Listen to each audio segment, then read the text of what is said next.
You keep trying to persuade us you're good at marketing. If you weren't any good at marketing, you wouldn't be in the job. The danger always when you come in new into a CMO role is to arrive with a toolkit and imagine you need to change everything. Because often it's what I call the scorched earth strategy of like everything changes.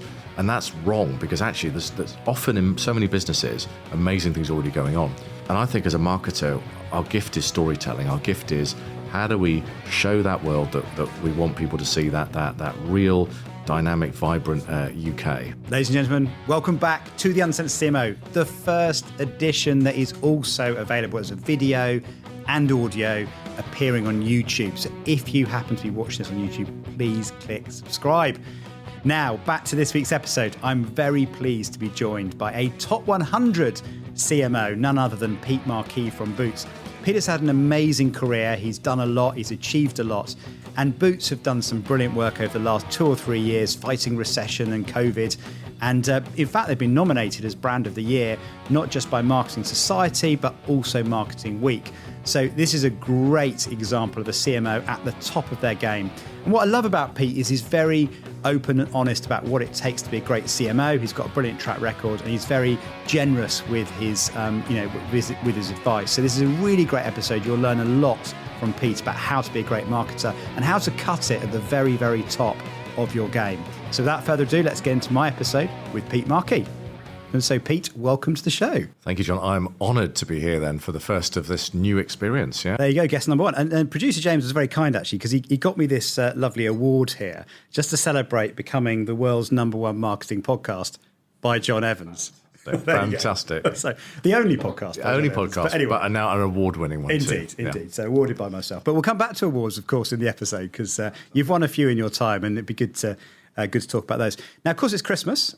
We are mere weeks away from Christmas. And firstly, congratulations on a great Christmas ad. So well done, and made 5 stars on the System 1 test. Tell me a bit about the ad and how it came about and how it's done for you. I described it as the difficult second album because we had a really great campaign last Christmas called Bags of Joy, which had Jenna Coleman in it. And it was the biggest Boots Christmas campaign for over 5 years. And we hadn't really been known or that legendary for great Christmas ads. And so last year was really hard. How do we come back? We'd had COVID, create something magical that's going to connect with people and also drive traffic in stores and online. It did so well. You then reach this year and go, golly, how do we do it all again? That difficult second album. And we approached it through the lens of consumer insight. So how are people feeling about Christmas this year? Cost of living is front of mind, so it's about value for money. But we know people want joy. They want a joyful Christmas where they can connect with loved ones, give meaningful individual gifts. So that's what we threw into the work. How do we show some work that's joyful, but about meaningful giving? And what was great is we worked with System 1. We developed it from the script and storyboard right the way through to the final edit and stayed directly, therefore, through the System 1 work to be completely in touch with how people were feeling, how people's brain patterns were working, the sentiment they were taking away. And what was great is not just in the research phase, but as we put it live, people have really responded to that. They've lent in and gone, that's the kind of Christmas I want to have. It's about special moments, about meaningful giving. And it doesn't half help having what my son would describe as an absolute banger on the advert with the Hall & Oates track, You Make My Dreams Come True. So it's working well, and people are rediscovering the joy of Hall & Oates as well. So what's not to like? What's not to like? Exactly there. But music is powerful, isn't it? And Christmas is one of those times, the #1 at Christmas is often quite different to the #1 the rest of the year and so on. Why do you think that retailers in particular are so good at Christmas ads? Because I looked down the System 1 list and it is packed full of retailers. Obviously you've got yourselves, you've got M&S, you've got Tesco, Aldi, Lidl are in there as well. I mean, it's an amazing year for retailers. What is it about retailers that mean they really bring their game at Christmas? Well, you're right. It has been an incredible year. And actually, I think having a crop of really good Christmas ads is a good thing, because it means consumers lean forward and they take an interest in all the ads that are out there. So for me, it's always been a compliment that Boots is in the list that's talked about. Yes. So you never set out to go, let's make the best Christmas ad better than anyone else. At no point have we gone, let's try and beat company A or company B. We've gone, let's make the best ad for us. And to answer your question, Christmas is really important because for most retailers, this is a big moment. This is the moment when it is pivotal in the year because of the opportunity you've got to connect with customers and the potential financial benefit that drives. So therefore, it's really important to get it right. Particularly if you're a grocer, it's that turkey moment, isn't it? And therefore, everyone's out to win. But as I said a moment ago, for me, what I love is a crop of great ads, and we've seen that in the System 1 rankings. You've got at least 12 or so really strong ads, 5 stars or above.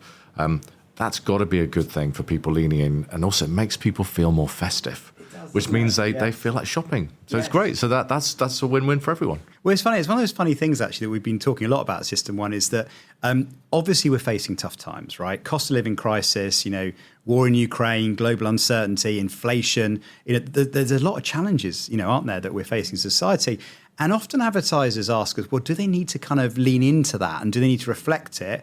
But actually, what I think your advertising demonstrates so well is actually people want a bit of escapism. They want to celebrate what's great about Christmas, the one time we can kind of forget about it all, to some extent. But I wanted to ask you, where did your idea, your positioning in terms of joy come from? How did you land that positioning and why does that work particularly for Boots? Joy is just such a powerful word, isn't it? I mean, it's so connected to Christmas, I think. And when we did the work where we got into joy last year with Bags of Joy, we did a lot of research around what does it feel like when you give something meaningful to the people you love? How do you feel and how do they feel? And the word that's kept coming about was joy. And we connect that right into actually we've made gifting so much easier at Boots and so much more affordable. Actually, that in itself is making gifting easier and the shopping experience more joyful. So you bring all those things together, you go, this whole thing is wrapped up in joy. It's actually joyful to shop and get something meaningful for someone, and it's joyful to give them the gift and to see their joy. So we've built on that theme this year. So we really feel we can own more of that feeling of joy. But it has to be throughout the customer experience. It's the meaningful giving, but making that shopping experience itself a delight, because often Christmas shopping can be quite stressful. So from visiting the website to visiting a store, the whole thing's wrapped up in joy for all, an inclusive, wonderful, joyful Christmas. Now, of course, last 2 or 3 years have been a bit of a challenge for high street retailers, right? So we've gone from kind of COVID, lockdown, out of lockdown, back into lockdown, global recession and all that means. What's it been like kind of being the CMO of a high street retailer? How have you faced into, pretty severe challenges? From the supply chain through to stores being shut, through to people not on the high street as they were. How have you managed to plan through what is quite a turbulent 2 or 3 years, pretty much since you took over, right? It is, yeah. I arrived in February 2021 and Boots is, first of all, Boots is a wonderful brand to work on. I genuinely wake up each morning and feel privileged to work on this brand. It's incredible. I grew up with this brand. I've loved it from afar. I've known people who've sat in my shoes previously, some icons of marketing who I've followed and admired. So to find myself in this job is genuinely a moment I kick myself each day going, this brand is incredible. The opportunity we've got with this brand is incredible. But as you say, it's been a challenging few years. It's not been easy. We've come through COVID. We've now got financial challenges in people's lives. The critical learning, I think, for us as a brand is around relevance. So during COVID, and some of this obviously predates me, what the business did is really lent into the mood of the nation, which was desperate for help and advice during COVID. We responded with really great content, great video content, advice, support for people who are battling this difficult pandemic. And then we helped with testing and then the vaccination rollout. And it was all about really being in with the drumbeat and the heartbeat of the nation, how they were feeling. And then we've just built on that as we've come out of COVID to go, how do we just increase our relevance in people's lives?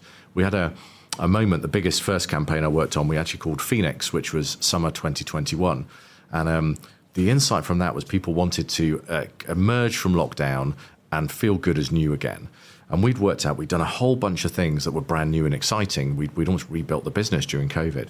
And we could have done a bit of a kind of a preachy campaign like, now we're new at Boots, And actually what we worked through is that if we lent into the insight like we did in COVID and went, we've got solutions for exactly how people are feeling, that's quite a powerful combination. So the heart of that campaign was, look, we know everyone wants to get rid of the tracksuit bottoms we've all sat in. You want to go out and properly go out again and reconnect with loved ones again, feel beautiful, feel amazing. We've got more beauty suppliers now at Boots. We've got a health hub that can help you as you want to feel healthy again. That powerful combination. So that's been the insight. And then coming through now into a cost of living crisis, again, it's how do we reflect the current time? So we've launched Price Advantage on the Advantage card. So Advantage card holders get special discounts on products in store. That's doing really well. We've added 1 million new Advantage card holders in the last year, mainly as a result of that. We've done a lot of work by price. We had a price lock, and we've got more exciting value work coming through in the new year that I can't yet talk about. all of that is about keeping in step with our customers and their lives. And I use that word again. For me in retail, more than anywhere, relevance is so important. How do we stay really relevant in people's lives? And I talk a lot with our creative agency at WPP around creating more wow Boots moments and less, oh, that's good old Boots moments. So yeah, good old Boots is not that helpful. We're 93% spontaneous awareness. People genuinely love the brand. That's great. But the wow Boots is a reason to engage with Boots today, not a reason to think nostalgically about an experience you may have had previously. So we're going to have more of those moments, more of those wow Boots moments going forwards. Now, you talked about relevance. Actually, one thing I really admire about the work you do is how inclusive it is and how it kind of reflects the diversity of the nation. And I know we worked together on the Feeling Seen report at ITV, and it was wonderful because the Get Ready for Summer campaign, if I remember, was like a 4.5 star, went up to 5.7 star, reflecting older women, which was great. And I think you've carried that commitment to reflect the nation in its diverse elements super well. I think it's really important that we've all got a role to play, I think, to show the world, to show society that we want to see. And that includes showing the rich tapestry of the amazing people we have in the UK today, who in Boots we serve up and down the country every single day. So we make sure in all our work that we have diversity, equity and inclusion front and centre, but not what I call in a tokenistic way. So there's no point we sit there with a checklist of, well, we must have this item in it or this thing. Actually go, how do we collectively tell a story, and how do we then weave through it the people we serve every single day and reflect those people and reflect that audience in a way. And I think that's the right way to do it. I would, we stay well away of that tick box formula. It's got to be about a genuine, authentic story. But I think brands can play such an important role of saying, actually, this is the UK today. We featured an amazing actor called Tom, who plays a character called Carl in our Christmas ad, who transforms into a wonderful drag queen. And that's when we haven't done that to go, oh look, there's a diversity moment. We've gone, that fits in the story.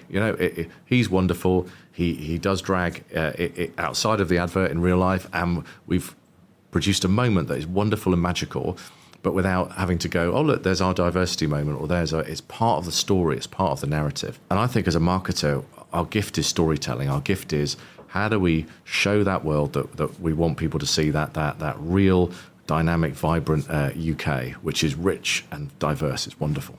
One of the lessons I certainly learned when we wrote the report, and collaborated with the advertiser yourself, is the importance of telling one person's story well, rather than trying to represent a group badly. And I think that's kind of partly what you touched on, is that some advertisers try and kind of tick every box. So in the opening scene, we need to make sure we've got every single, possible demographic represented. But actually where it works well is, if you, like you talked about the drag queen, is where you show an authentic story that's believable. And it's much better to do that, I think, than try and sort of include everyone. Because what we found in the study was, you try and include everyone, you kind of include no one. Actually, no one feels seen. The other thing I thought, that you've done particularly well as well is represented older age groups. And I know we recently did a Wise Up report looking at kind of how older people feel. And that's amazing insight, actually, because we were going to call it Feeling Seen, kind of, the older edition. But actually what we found out is older people don't want to be seen in the same way that other groups do. They want to be portrayed in a better light. And it was quite an interesting difference, actually, because we found when we did the testing that in most cases, the score went down when older people were represented. But actually there were some clues as to, we want to be seen as contributing to society, not retiring, or, we want to be seen as, having fun rather than being, all very serious, or, celebrate our friendships, or the fact that we are part of, society and relationships and so on. But I think that's something that you've done very well, isn't it, is shown older age groups. So talk to me about how you're representing, older people. Yeah, I mean, you're right. It's really important that if we're going to represent the customers we serve, that we also show older audiences. And we have an amazing customer base. We have 15.3 million Advantage card holders, a number of whom have been with us for all 25 years of having an Advantage card. So we do serve an older age group, and we have products in store that directly fit an older demographic. So it's really important that in our work we also reflect that. I think it's part of the key reason for us is that I do think people do want to see. I'm with you. I think that they may not want to see like an ad just about a certain age group, but if we were doing, say, our summer campaign last year, Summer Better Be Ready, in that we reflected a good breadth of ages and demographics to tell a really good story about summer. And that campaign, again, System One helped us develop it. Amazing campaign. We just had the ROI back, and it was very, very, very, very good. To all again this summer coming. But it's really important that we did show, this is a spectrum of the people that shop at Boots every day, and that will include a fantastic, amazing older audience. I think in that way, when it's part of the storytelling, it just flows and it works. Again, we've tried to do it in a more meaningful narrative way, as opposed to trying to just pinpoint and go, well, it's just about this story over here. So I think we'll definitely continue to work in that vein. I think what's been particularly exciting is we work a lot more closely as Boots with Number 7 as a brand now as well. And there's a lovely connection between the brands and who we serve. So we're working together to make sure we reflect the right mix of older and younger in all of our work through Boots and Number 7. Hopefully you will have seen some of that play through in the last, at least particularly in the last year and a half, including the work we've done most recently together on the menopause, which has been a really groundbreaking bit of work. We've taken that into some of our work with ITV as well. So it's so now I think that bit for me, the heart of it is how do you reflect the people you serve every day, but in a really authentic and meaningful storytelling way that does everyone justice, I think. Yeah, great. I'm glad you mentioned the menopause, actually, because that was quite striking, the campaign. But you have lent into quite a few, I guess, what you might call purpose-led campaigns. Is that a conscious strategy? Because in marketing, we seem to knock ourselves out with arguments over does purpose work and when to do it and that kind of thing. So what's your point of view on the role of purpose for a brand like Boots, and can it deliver profit as well as good outcomes? Yeah, I think purpose is massively important. It's one of the first things I set out to do joining Boots is go, let's just relook at our purpose. The danger always when you come in new into a CMO role is to arrive with a toolkit and imagine you need to change everything. So I always start with bottling the magic. What's really working well? Who's brilliant? Let's get my arms around it. What's amazing? And let's make sure we don't lose that. Because often it's what I call the scorched earth strategy of everything changes. And that's wrong, because actually there's often in so many businesses, amazing things already going on. What's interesting in the purpose of Boots is there is a clear purpose in the way we work and operate, but we just hadn't articulated it in a crisp enough way. And for 10 years, we talked about let's feel good. It was about feeling good. And that had really started to erode because, after COVID and during COVID, there were moments we didn't want to feel good.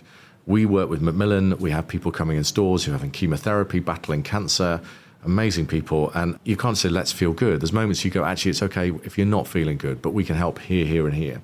And what became really clear in the work we did is at Boots, we are there to serve our customers' well-being for life through every aspect of life, from the highs and the lows, the easy times and the more difficult times. And we've articulated that as Boots with you for life. And that's resonated really well, both within the business and outside it. So what we haven't done is had to go and almost recreate that, but we had to re-articulate it, which I think is much easier. I think purpose is super powerful, and it's really important for a brand like Boots. We're in a number of markets where you can easily become commoditized. Beauty is one where you could be one click away from a cheaper thing here or a cheaper thing there. Having equity in your brand has meaning and trust. People trust your beauty advisors in store, they trust your pharmacist. That's really important. And I think I would argue you can do both. I think you never drink the Kool-Aid on your own purpose. No, you have to make sure it really resonates with customers. And again, it's relevant in their lives. It isn't just a sort of floaty sentiment of we're here. And actually it has to have real meaning. So we work on a 4-box model where we demonstrate the brand purpose through not just communication, but our products, our services, our people and our culture, and the environment and channels in which people experience the Boots brand. And therefore it's real and it's authentic. And we know it does drive. It does drive both profit, but also drives staff engagement and customer engagement. And that's how you build the brand in the long term. Well, I think the key thing there is is authenticity, isn't it? Because what you've done there is you've discovered what the purpose of the business itself is and what you're there to serve, as opposed to what you sometimes see is we're going to suddenly align with some other organisation that doesn't make any sense. And you're sort of tacking purpose onto your brand to get some halo benefit. But actually what I love about that is you really understood why do people shop in Boots, what are their needs, and what's your role in that, which is fantastic. It's really important, and particularly for people in the business, then that they get behind it, believe it, and go, right, we're right behind this. And then it's not a slogan. It's why I like that 4-box model is a danger. It becomes a marketing project, or marketing have developed a new strap line. Yeah, was almost automatically failed at that. If it's we're doing this together, and when we relaunched the brand with You for Life, it was very much from the leadership right the way down. This is us. We're doing this, and it was never positioned as right now we're rolling out marketing to play a mood film and then off we go. It was no. This is our business. This is what we do, and I love being in meetings now where people are talking about With You for Life, and I unprompted by me. And that's brilliant because it means we're doing this together. It's the business. It's not just a marketing thing. Well, that's a really interesting question because, you're very good at telling your story externally. I mean, reading the trade press, for example, you're amazing at it. How do you do that internally within Boots? And what's the role of that? Because I think it's quite powerful to see how you galvanise. Well, it's quite a big organisation, isn't it? We employ a lot of people up and down the country. It's a lost art of marketing, isn't it? Marketing, isn't it? So often we're focused on doing an amazing job promoting what we're about and what we do to our customers, that we forget telling the story internally. So what I've always done particularly in the last 3 or 4 jobs, is create a narrative for marketing as I've come in, a one-pager. What are we here to do? How do we fit with the business's strategy? What can you rely on us to deliver? And then sell that into the business with the commitment of this is what we're doing, and align it so closely to what the business is trying to do. So it's not this disconnected sort of floaty thing. It's right, the business is trying to do this. The role of marketing of the brand is we're moving in this direction to support that growth, to drive that, and this is what we're doing. And that's become a really powerful tool to just show real alignment. I've developed, particularly at Boots, a great relationship with the finance team. It's been amazing to run what I call open book budget. So come and have a look at anything we're doing, any ROI, any measurement, anything, because I want to be completely transparent. And there's no pet projects. No one can come and lift a lid and go, oh, why are you doing that thing? Everything I can go, right, we're doing it to drive that lever there, that growth bit, back to the one-pager, because we're trying to grow this and achieve this together. And it's meant stopping a few things in Boots, but it means we are laser-sharp focused on what we're there to do. And then it's much easier for me to then talk at the exec around what we're doing because there is that single clear narrative. So it's an obvious point, but communicate. It's just so important in a CMO's role. I love that bit of advice because it's a forgotten bit of advice about getting the CFO and the finance department on side, isn't it? Because at the end of the day, marketing can be seen as a cost. And when things are when things are tough, it's very often seen as a cost centre to cut rather than an investment to make. So if you can get finance on side, then you can suddenly be a source of investment rather than being, oh, right, we've got to cut Pete's budget because, we've got to hit a number sort of thing. So that's quite powerful. It's much better, isn't it, when you're in a position where hopefully the finance team come to you and go, we want to grow the business further. We can see what you're doing is delivering. Yeah. Could we invest more in what you're doing? Brilliant. And then you're right, it's that word, investment versus cost, critical. Yeah. 100%. Now, another awards this year as well, just to congratulate you on, although shortlisted, of course, Marketing Society Brand of the Year and Marketing Week Brand of the Year. Shortlisted on both, is that right? We were, yeah. And it was, look, again, it's a huge honour, isn't it, to be on the list. You step back and look at these brands from Channel 4 to Lego, Tony's Chocolates, Dove and others. And we lost out at the Marketing Week. Aldi won. They've had a phenomenal year. Great work there. And then Dove, who we worked with Dove. Dove won at the Marketing Society Awards. So it was lovely to be in the list. And also when you see others win and amazing brands win for great work, you almost feel more honoured to be in that list because you go, well, we were with them. So who knows? We'll be back ourselves next year. But yeah, amazing to see those brands do well as well. It's a good company to keep, isn't it? Yeah. Just on that, so you've had a great year, and congratulations on that. What was it about this year that got you onto the shortlist? Could you talk me through the kind of key to that success? I think it was reconnecting with people, reconnecting Boots with consumers in a way we hadn't done for a long time. I think we were in danger of falling into that brand that you know as good old Boots, that brand where you go, oh yeah, Boots, they're good, they do this, that and the other. What we've really worked hard to do was to reintroduce. It's like that friend you haven't seen for a while and you meet them again, you go, oh, you've changed your hair and golly, you got a new suit on, and that's for me what we've done really in the last just under 2 years now. Reintroduced people to Boots and said, this is Boots today. It's everything you know and love, but look at all these amazing new beauty brands, all these new health and wellness services, all these new experiences online and in store. Hello, this is us. And that's really connected with people. We can see it in our brand metrics. We can see it in the ROI. We can see it in the energy and momentum that the business has got now as well. And that's I'm just so excited about what we're going to do next year. That's even more in the DNA of our plans in the year ahead. Oh, fantastic. Very, very exciting. Well done. One of the bits of innovation that's come out this year, I think, beyond necessarily products and advertising and your engagement, has been using Boots as a media as well in terms of retail media. I thought that was quite interesting. And there's a lot of talk, isn't there, about retail media being the next big thing. So, and you mentioned earlier 15 million, I think, Advantage card holder. That's a pretty phenomenal bit of data to have your hands on. You must know a lot about people and their shopping habits around the country. So how are you as Boots using that data to help your own marketing and the marketing of your partners as well, that you stock in Boots, I presume? Yeah, it's been another really good success story in the last year, Boots Media Group, and it's successful because we work with amazing brands. We work with the biggest and best brands that we stock every single day, and we help connect them with our customers, so together we win. So it's sort of winning combination. And that's everything from our own channels through to now paid media. We have a partnership with ITV where you can now buy media through us with ITV and then connect with our audiences through video on demand, for example. And we do the same on other channels now as well. So it's a proper 360-degree media offering. Also includes measurement and full insight into our audiences and customers. So very rich offering. And it's done really well. And the team who work on it in the Boots Media Group are just a fantastic, really high energy, very driven team. But you're right, the heart of it is data.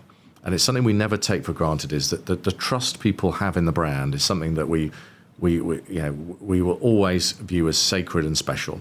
So absolutely we will take relevant brands to our customers and promote them, but we'll never take for granted that relationship in the way we wouldn't talk to you about things that are just untargeted or relevant. We never do. I once worked when in my insurance days, one of the instructions, we're having a difficult insurance month, it was email everyone on the database. It was one of that moment, this was about a decade ago, it was like, if they've got an email address, send them something.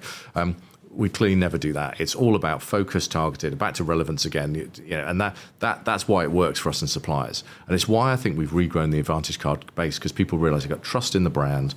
What we're offering is a real value exchange, and we're giving people relevant product, services, and offers in their life. And that's been particularly true. We've had very strong results so far over the Christmas season, and I think that's a lot to do with putting the right thing in front of someone at the right time. That's what Boots Media Group's all about. And presumably you use your own media for your own campaigns as well, do you? To number 7 and for Boots as well. Yeah, we do. And obviously there's a nice overlap there, because we do an email, for example, a £10 Tuesday email. Well, that will have supplier content in it. So it's our vehicle that promote other things, but it also has supplier content. So Boots Media Group works in what we call we have a corporate plan, i.e. that's the Boots plan for the year.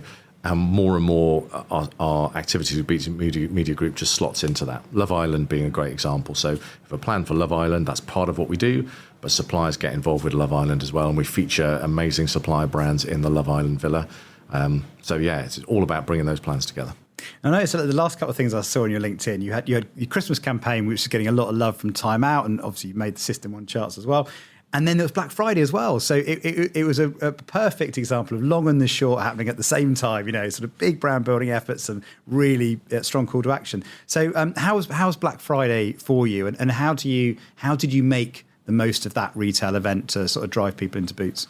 The great thing about Boots, and it's particularly true on Black Friday, is there's no one team that can go, oh, well, my team delivered Black Friday. The journey to Black Friday and to Christmas is having an amazing team delivering offers, deals, working with great supplier brands. The warehouse capability we've got, .com and IT, making sure the website is up for the challenge, and then obviously the marketing to deliver it. And what's been great so far is seeing all of those teams work really well in a synchronized fashion. And we've had some very good results over the last few days. I say that with hesitation because we've got more of Christmas to come. So far, wonderful, and we've got more weeks to keep doing this, which is great. What I love about Christmas, but it is so much about that join up and that effort as a marketing team, because the marketing only works if you've got great content. So a lot of what the team do is around how do we work together to get the amazing content into all our activity, take it out there, and then ensure we can fulfill it everywhere we go. So yeah, it's an exciting Christmas time. Can you connect the two things together? Can you see the benefit of your communication impacting on the effectiveness of Black Friday? Can you connect those things quite directly? Yeah, I mean, we can do it obviously later on through econometrics. We got some very good evidence last year of what worked and things we might course correct. That's fed into our activity and our plans this year. But even immediate things. So we had a 20-second Black Friday edit of our Joy for All ad that played during I'm a Celebrity, the final. And in that, you could see the spike on Boots.com when that ad played out. So even TV, and TV is still, I think, whilst other channels are still amazing too, TV remains very powerful, and you can see quite quickly in the data, even when TV is working at a response level and a brand level. And we always see when the Christmas campaign, always, as in the last 2 years since we've really gone for it at Christmas again, you can see the uplift. The minute the campaign launches, you can see that increase in interest through Boots.com and interest around the content again. But yeah, it's all about having great content. Now, back to the awards. You've also made the Marketing Week Top 100 CMO list and the Campaign Power list. I don't know how much crossover is in those two lists. Have you done the maths on it? Are you? I've never done it. It's always a great group to be with, actually. One thing I love is it's a small world in marketing, and the number of people I meet who I either used to work with or I've met in the industry who I genuinely count as really good friends now. It has a family feel to it, but it is very much what goes around comes around. I'm very glad that over the career I've had so far, I've met amazing people and always parted on really good terms with everyone and built relationships up. So it is a fantastic network of people. I mean, the number of WhatsApp groups for things like the Marketing Academy and the Fellowship where you swap ideas and, someone who could help with this or an agency for that. It's a great network. So yeah, every year again, it's something I never take for granted. And this year with Campaign, we got to do a photo shoot as well, which was great to meet other CMOs and be in a Hollywood-style photo shoot. I've never had that before. It was one of the only times my kids were impressed when I brought Campaign magazine back. They went, "Oh, that looks good." So, yeah. So tell me, what is the secret to a Campaign Power 100 CMO? So I think the CMO job these days is so much more exciting than what a marketing director would have done when I started my career in the mid-1990s. So marketing directors of old in the 1990s, and I take from my experience of British Gas, so others may have had a different experience, but yeah, heroism was you had a fantastic brand campaign. So British Gas, it was right. We need to go to South Africa and we're going to film this ad. It's all about the heroism of the ad. And if you worked on data-driven or when digital was starting, those were sort of, well, that's really interesting, but it's over here. What's so exciting now is the CMO job is about so much more than that. I think it's about being part artist still. So you still need to appreciate great creative work. So actually, you will have those great brand moments. You need to know what you're doing. You need to know how you create great content. But you also need to be part scientist now as well. You need to be all over the numbers, what's working, what's not, how you measure it, how it links to how your business works and operates, and how your business drives growth. Because then you can properly be commercial. So I don't think as a CMO you can be just purely creative now. You've got to bring in that science as well.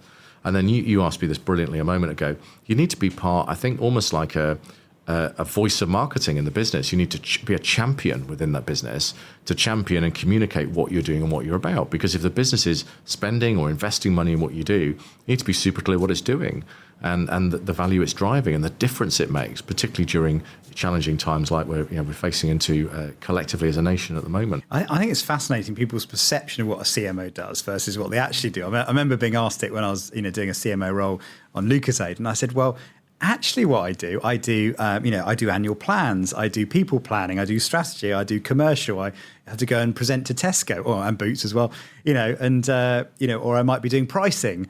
And I've worked out, I probably spent between 5 and 10% on the marketing, or what people like to call the marketing. This is the kind of fun, communication and PR and stuff like that. But And sometimes as a CMO, you're not even the best marketer, in terms of the traditional sense, but you bring other skill sets. But so how does a CMO role differ maybe to how people might perceive the role?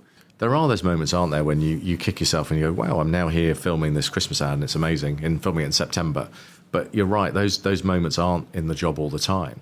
A lot of it is managing tightly the day-to-day. For me, the way I like to run the team is to unleash people's potential. So we set a framework together where we're trying to go as a team, but at no point am I ever trying to micromanage what's going on. It would just be impossible in a business like Boots. It's also not my style, but also what I'm loving is seeing talent kind of pour through the team, amazing people just be unleashed to be brilliant. That's what it should be as a CMO. And you're right, it becomes less about the hands-on in what you do. It's about the orchestration of finding amazing people, harnessing amazing people, and just letting them be amazing. Let them be brilliant. Let them flourish, let them grow, and then everyone succeeds, and create more and more moments for them to succeed. And then you're there providing the strategic oversight, the direction, and hopefully then dealing with, as you say, some of the more difficult tougher questions or challenges behind the scenes so the team could just get on and deliver and be amazing every day. So it is quite liberating. I found it when I first took on a CMO job, there was that scary moment of, I'm a bit less hands-on now. But when you get in the groove, you're like, no, this is actually amazing because it does allow people to be brilliant. It means together we can thrive and succeed. I remember the dawning moment for me where we worked with Anthony Joshua on LucasAid Sport. And what a tremendous guy to work with. It was amazing. But I remember the moment for me was we did this brilliant film, a 90-second film of his life. And it was that moment where I realised I wasn't getting invited to the photo shoot because I was like too seen. I got to sign the brief off.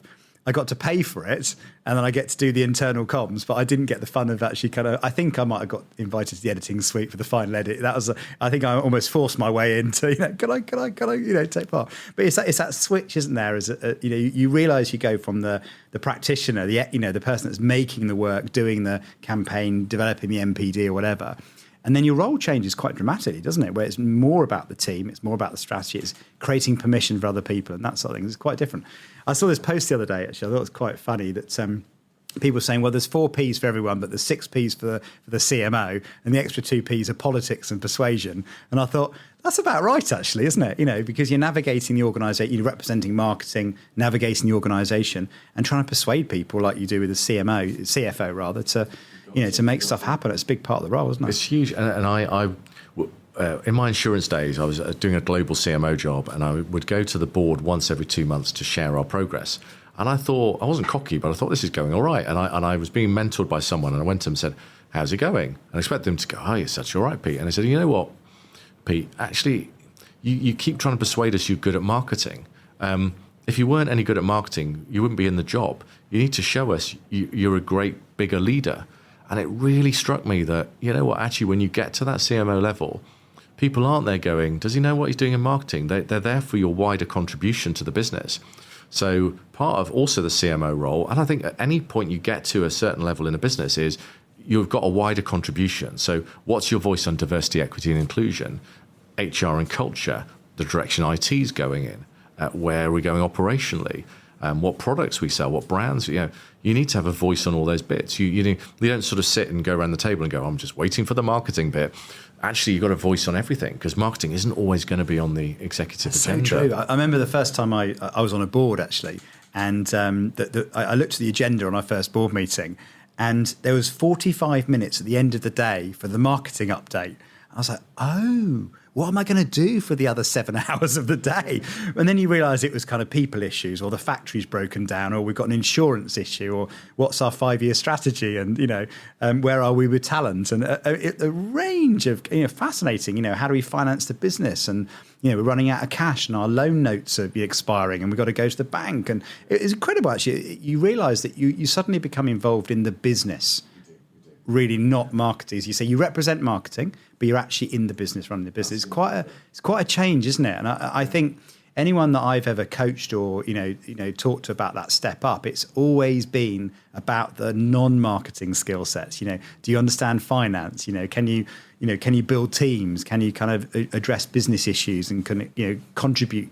A unique point of view and that sort of thing. Well, those are the bits I think for anyone who's listening to this or watching this who wants to become a CMO, that'd be one of the biggest bits of advice I'd give them is go and get that groundwork in now. Don't stay in a silo in your job. Reach out to finance, reach out to, get to know the business you're in, be as commercial as you can, because then you'll be in a better place to have an opinion when you're on that journey and you get there. You're more ready-made for that job. Yeah, I remember being wound up, actually being interviewed for a CMO role. And the interviewers were asking me a lot more about finance and a lot more about legal and those sorts of things. And it's true, isn't it? Because actually, you're not auditioning to be the best marketer in the team. You're auditioning to be a member of the exec and helping run a business and represent marketing, but also the business is quite different. I noticed you do quite a lot of mentoring. So, just building on that conversation, really, what advice would you give to somebody maybe earlier in their career, starting out, they're looking at Pete Markey thinking, that's what I want to be when I grow up, sort of thing. What advice would you give to them as they look at kind of progressing in marketing? Biggest bit of advice I give is around be curious. Be curious about the business you're in. Find out how your business makes money, how marketing contributes, the role you can play, and get to know that business inside out. And don't just become a good practitioner either in the broadest sense in marketing or just in marketing, but commercial in its broadest sense. That would be the greatest thing, I think. And the more curiosity you've got, it will open the door to opportunities. If I follow my career path, I'd love to say I had this deliberate plan. I didn't. I've sort of found my way by asking questions and getting connected to people that's led to opportunities. You go, okay, if you're interested in that, well, maybe you could come and do that. So curiosity leads you all sorts of interesting and really good places. And stay curious, keep learning.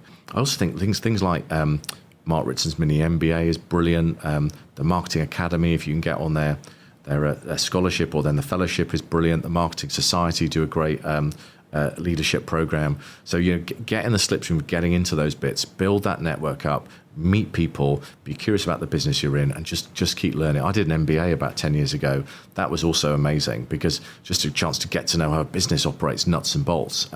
So all those bits, but as heart is curiosity, as heart is learning. I wanted to ask you about one thing you mentioned there, actually, because I was looking back at your announcement for your current job, and I think the campaign article led with describing you as a prolific networker. And it reminded me actually of a point in my career years and years ago, because when you're starting out, you're looking at the back when we had magazines, of course, you and I remember that. You look at the back page of the magazines, it's like, assistant brand manager for, Tetley Tea or whatever, or I might fancy that. And then you realise that at a point, roughly around head of marketing, the roles aren't advertised. You might get the odd Sunday Times kind of, role, but broadly they're not advertised. And I remember going to a reverse headhunter. I didn't even know these existed, but someone said, meet Claire, and she's a reverse headhunter. No, is it called reverse headhunter? Well, anyway, you pay them to get you in the job, basically. I'm not sure if it's reverse or not. But anyway, so I had the consultation meeting, decided the fees were a little bit steep, but it was actually great because she gave me a bit of advice that I'll never forget. And she said, because at the time I was trying to get a role in marketing, but in private equity, where you get a stake in the business. And she said to me, I bet you right now that if you go through your list, your contact list, in your phone right now, there is somebody that works in the sector or knows somebody that works in the sector that can introduce you directly, to the kind of job you want to do. And I was like, oh, come on, there's no chance that I would know that, that this is why I'm here. Anyway, I remember leaving the building and I thought, oh, give it a go. I got to see, and I went, oh, Chris, he's just sold his business, this private equity company. It's even in the same industry I'm in. So I found out Chris. I said, do you know anyone in private equity I should talk to? And he said, I'll text you 3 names and start at this person and go down.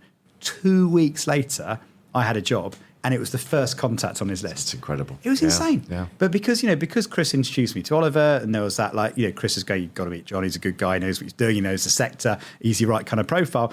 That got me straight to the front of the queue, and it was amazing. And I found since then, actually, that I rely much more on my network than I do any kind of official channels of, applying for jobs or whatever. So, any advice on how to build a network? Again, because, you've got a prolific one, but if maybe if you haven't, how do you go about doing that? I would get out. I said get out more. I think it's probably the obvious thing to say, but get out to events, get to conferences. The Drum Marketing Week campaign and others run amazing events through the year. Use that opportunity to get out and meet people. Go to awards events. Don't stay on your table. Go talk to people. Go connect with people. Get people to introduce you to other people. Do some of the training courses I mentioned a moment ago. But be active about it. And it helps if you like people. It's funny when people write that about me. I go, I've never consciously gone. I'm serially networking. I just like chatting to people, and you get to know people, and you go, we quite like each other actually. So swap numbers, and you need my advice. I've even had 2 or 3 people this week go, I want to connect you with this person and want advice. And that's the other bit. Sorry, I'd say is be careful when you say no. Say yes more than no. And sometimes I take on too much, but I go overboard to say yes to try and help people, because I know that ultimately others have done that for me in the past. So I feel like I feel in the right way, that's my responsibility to pay back, to do the same, to help others out as well. So go out of your way, meet people, go to events, do stuff, and then go out of your way to be helpful. It's funny because I used to be, I'm sort of introvert, extrovert, and I used to be quite terrified of awards dinners. I was like, oh no, who am I going to sit next to? What am I going to say? And then I sort of turned it into a game where I was like, okay, how can I find a way to connect with every person on the table? How can I, ask them about them? How can I find out about their job? And then I just suddenly found it became easier and easier, and it's fascinating where it leads. And the thing that I always found surprising is it's never the contacts that you think are going to lead somewhere that do. It's often the most random situations where you end up at an awards dinner by accident. I mean, I once got the day wrong on an event, and in fact, I was due to be speaking at a sort of private dinner about marketing. I actually got the month wrong. So I turned up at the venue at the right time, but the wrong month, right? It just so happened this was a regular monthly thing, but I turned up at the technology version, not the marketing version, and they thought I was the speaker. And it was just like, so I had to do a talk on the Internet of Things, and I thought I was there to talk about something else. And I felt so awkward, I didn't admit that I wasn't the speaker. Yeah, it was weird. So I had like, a table of 12 people all in the technology business. And they said, right, Jon, I didn't quite realise that I was the speaker until they introduced me. And I'm like, oh, what do I do now? So I just kind of talked about how marketing embraces technology and what it might lead to. And it was the most brilliant evening. And just we giggled and laughed and, shared contacts. It's amazing. So just sometimes there's some serendipity about these things where you just don't quite know what it's going to lead to. The thing isn't there around no experience is wasted. And actually things like that, if funny circumstances, things where you bump into people, often the most meaningful and wonderful things. I mean, I look back even on the hardest, most difficult jobs I've done. At no point do I go, I wish I'd not done that job. Even those hard moments, I go, actually, that thing led me into that, or taught me that, or connected me with someone over here. So yeah, no opportunity, no moment is wasted. And the other thing, it's lovely you were saying about giving as well. You're paying it forward, I suppose, and you're given that people have helped you. The other advice I've often given people is just ask. Because I remember being fired from my job at LucasAid and ended up kind of having to start from scratch. And I came up with this slightly crazy idea. I'm going to meet 100 people in 100 days. And I just wrote my list, right? These are the 100 people I'm going to meet. Oh, I didn't even get to 100 because, of course, I didn't know that many people, but I got to 30 or 40. But what I did was each time I met someone, I said, so tell me, Pete, is there someone you think I should meet that might be interested in talking to someone like me? And I tried to get 3 names. And what I found is I filled the 100 up very quickly. And 9 out of 10 people were actually like you are. We're actually, when asked, we're up for doing it because, we all realise that, that's how it goes. So I'd encourage anyone listening, watching as well, just reach out and ask. Yeah. Even within the business you're in, don't feel afraid to come forward and go, I want to ask you advice or hear about your career journey or you often find, as you say, people are more willing to help than you think they are. And I think that also makes people stand out. If you make the effort to go and ask questions, again, back to curiosity, it makes you stand out. It does. And just being front of mind for people, because it's often not the case that you ask somebody, oh, I'd love a job doing this, and they happen to have a job doing that. But just by finding an excuse to build a relationship, then suddenly they'll ring you up out of the blue and go, oh, that coffee we had 6 months ago? Well, actually, the job happens to come up, and because, you're front of mind and it goes. Or maybe to round off, tell me what's ahead for Pete Markey. So what's as you look ahead to yourself, what's your next ambition? Well, we're about to enter a new year, aren't we, very soon? I'm really excited about the year ahead. With such exciting plans for Boots. Going to continue to develop and land with you for life. Lots more work on the customer experience. I'm keen to really stretch the role I'm in to have a bigger influence on what we're doing as a business, not just as a brand. And personally, I'm interested in stretching myself in the year ahead. 2 or 3 years ago, I started learning improvised comedy, and I've started learning advanced improvised comedy. So I want to do more. I want to do more things that slightly terrify me, that put me in an environment where I'm constantly learning and having to think on my feet. And improv comedy is a great way and a terrifying way to do that. So I hope to do more of that, more creativity, and also more things in the industry. I'm really keen this year to do more mentoring, connect with more people, do what I can. That would be a great year. So are we going to see a comedy night featuring Pete Markey in 2023? You never know. Watch this space. I think that would be... Watch this space. Well, can I have the first invite? I think that'd be amazing. You're at top of I'll find the first 100 people I know and you'll be top of that list. Okay. Definitely. Oh, that's amazing. Well, look, what a way to end. And good luck with that. I mean, that sounds really exciting and hope it goes well. And thank you for sharing all your wisdom on the Uncensored CMO. Pleasure. Thanks for having me. Great. That was my interview with Pete Markey from Boots. I hope you enjoyed it. If you love that episode and you don't want to miss another one again, please do subscribe. So go over to Apple or Spotify, wherever you get your podcasts, hit the subscribe button. If you'd like to do that on video as well, now available on YouTube, hit subscribe over there and never miss an episode again. If you want to get in contact with me, I'm over on Twitter at UncensoredCMO, also on LinkedIn at Jon Evans as well. And if you'd like to leave me a review, please do. I love reviews. Of course, don't forget that 5-star is the best. Thanks for listening and I'll see you next time.